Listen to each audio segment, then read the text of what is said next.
മുംബൈ ഒരു വല്ലാത്ത നഗരമാണ്. ഇവിടുത്തെ ഓടിക്കുതിക്കുന്ന ലൈഫും ആർക്കും ആരോടൊരു കമ്മിറ്റ്മെൻ്റ് ഇല്ല.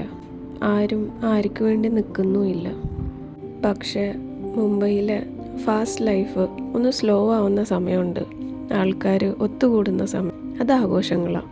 ഗണപതി, നവരാത്രി, ഇപ്പോൾ ദീപാവലി എന്ന് പറഞ്ഞാൽ ഇവിടുത്തെ ഈ നഗരം ഉണരും, അങ്ങ് ആഘോഷിക്കും.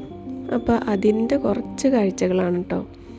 ഇവിടെ വളർന്നുകൊണ്ട് ദീപാവലി ഞങ്ങളും ചെറുതായിട്ടൊന്ന് ആഘോഷിക്കും. ദിയ കത്തിക്കും, ലാൻറ്റേൺസ് തൂക്കും, കുറച്ചൊക്കെ. ദീപാവലി എന്ന് പറയുമ്പോൾ അത് ദീപങ്ങളുടെ ഫെസ്റ്റിവലല്ലേ. അപ്പോൾ നിറച്ച് ലൈറ്റുകളും ദിയകളും ഒക്കെ വിൽക്കാൻ വെച്ചിട്ടുണ്ട്.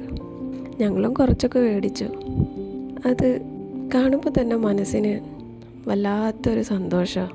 പൂക്കളുണ്ട്, രംഗോലിയുണ്ട്, ദിയകളുണ്ട്. ആൾക്കാരുടെ മുഖത്തും ഒക്കെ വല്ലാത്തൊരു സന്തോഷമുണ്ട്. മുംബൈ ആർക്ക് വേണ്ടി നിൽക്കുന്ന ഒരു നഗരമല്ല. പക്ഷേ ഈ ആഘോഷങ്ങൾ എല്ലാവരും ഒരുമിച്ച് കൊണ്ടുവരും, സന്തോഷം പരത്തും.